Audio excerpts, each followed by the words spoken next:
another sleepless year for Insomniac Games, as its two massive sequels, Ratchet & Clank All for One and Resistance 3, prepare to drop within mere months of each other. And now for something truly awesome! And all the buzz surrounding them has even us fans losing sleep. To get the inside scoop, we met with Chief Insomniac and all-around gaming industry good guy, Ted Price, who let us tour Insomniac's Burbank, California digs right as Resistance 3 receives its finishing touches.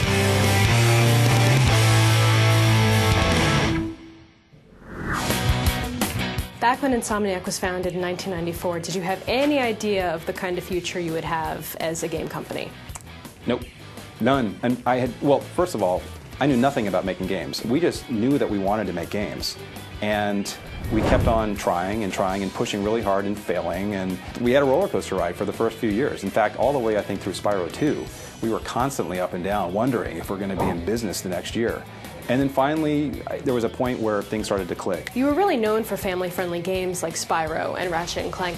What made you decide to kind of pivot and do a first-person shooter, sci-fi shooter like Resistance? Well, I think what a lot of people forget is that our first game was a first-person shooter. And it was a dark first-person shooter. It was called Disruptor for the PlayStation 1. It was, in some sense, kind of cheesy. We did these FMVs that were horribly cheesy and, in retrospect, really funny. School's over, and now the real lessons begin. But with Resistance, we were going back to our roots, and it was really a reward for a lot of us who are first-person shooter fans to have the chance to do a dark and very gritty first-person shooter.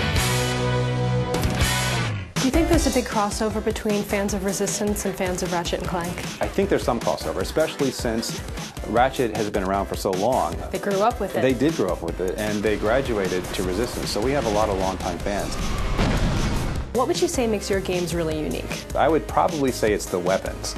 We're known for crazy, outlandish weapons that you just don't see in other games, and that holds true for both Ratchet and Resistance, which are at the opposite end of the spectrum when it comes to content. How would you describe the creative process here? It's a totally collaborative process from beginning to end. We thrive on the idea that anybody at any level of the company can come up with an idea for a game, a feature in a game, story, character, and basically get it in. Earlier today we saw a tour of people walking around, and we've also noticed that your recruitment videos are hilarious. Who came up with those? That's our HR group. Chris Stathis, who is part of our HR group, has been here for a long time. Prepare yourself for the meal of the century. Super creative guy, very, very funny guy. He actually does stand-up comedy on the weekends. Call me today. As Chris promises in the videos, there's no shortage of perks for hard-working Insomniacs. What's great about this particular office in Burbank is that we're surrounded by a lot of really cool stuff. Right downstairs we've got a mini golf course, we've got the gym that people here work out at, got a basketball court. So it's structured around providing entertainment for people. Copious amounts of coffee, of course, weren't the only thing we wanted to find brewing when we wandered around the studio. What's Insomniac working on in the near future? Well, we're about to release Resistance 3 and Ratchet & Clank All for One. And those are two huge titles that we've been working on for almost 3 years now. So we're really excited about the leaps that both have taken over the predecessors. Resistance 3, in my opinion, is the best looking game we've ever done. Ratchet All for One is also just beautiful and offers the 4-player online co-op, which is unique for Ratchet, and something that we know fans have been asking for quite a while. What's great is that you get to play 4 key figures in the Ratchet universe. You get Ratchet, Clank, Qore, my favorite, and Nefarious. We've heard the term selfish collaboration thrown around a little bit with Ratchet and Clank. What does that mean exactly? Well, in Ratchet & Clank, you're all working towards an ultimate objective, but along the way, there's a lot of competition in between players. This one's mine. So you get to fight for the most bolts, get more bolts than your buddies, you get better weapons. You get to grief each other, so throw each other off the cliffs. And we've had a lot of focus sets here where we've watched kids come in and all they want to do is just throw each other off the cliff. It's awesome. Getting back to Resistance 3 a little bit, it's such a huge series for the PS3. How do you keep the momentum going after so many years? Well, with Resistance 3, we got a lot of fan feedback before we began it, and we saw how people felt about Resistance 1 and Resistance 2, and there were some things that people loved and some things that people wanted us to address. And so we did with Resistance 3. What is Insomniac bringing to Resistance 3 that's different? One big difference that people will see is that our multiplayer matches are smaller. We found that with smaller matches, there are a lot more personal grudges that tend to arise. And I don't know about you, but I like to be able to find the person that just headshot me, right? I want to go find that person, track him down, and take him out to get my revenge. And it's hard to do that when you have a lot of players in a level. Plus, we've added new berserks, we've added a lot of new abilities that you can earn that, again, add this layer of strategy that I think brings something very fresh to the table in terms of the genre. Any plans of integrating move support into this title? Yes, actually we have integrated move support into Resistance. We're supporting the sharpshooter, which is the new peripheral that has the move controller in it, and we also have 3D. With neither game out till later this fall, that's all we could shake out of Ted this trip, which left us time for a little TED Talk. Our humble host is more than just a hotshot indie developer. Ted is vice chair of the Academy of Interactive Arts and Sciences. Think Oscars for games. And he's also one of the most outspoken opponents of anti-video game laws. If gamers want to get involved, help fight the good fight, what can they do? The best thing gamers can do is join the Video Game Voters Network.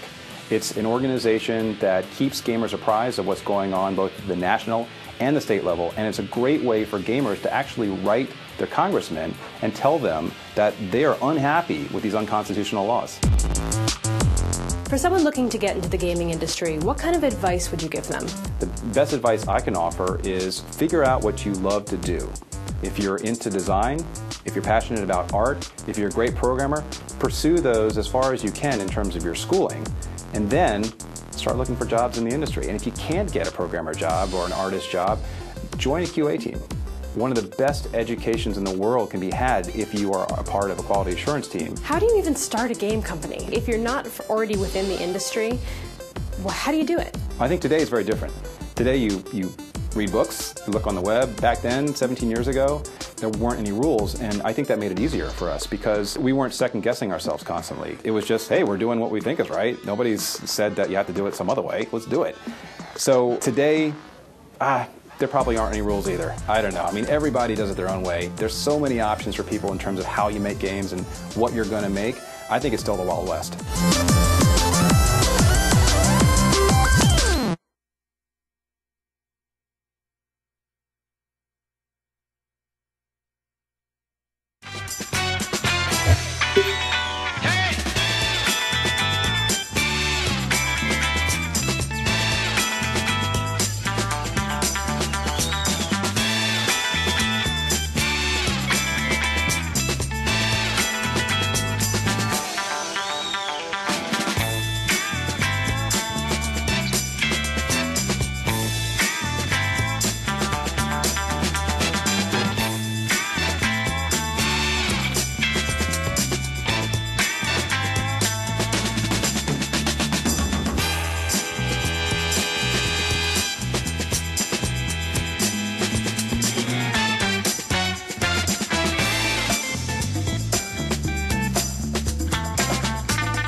Boom.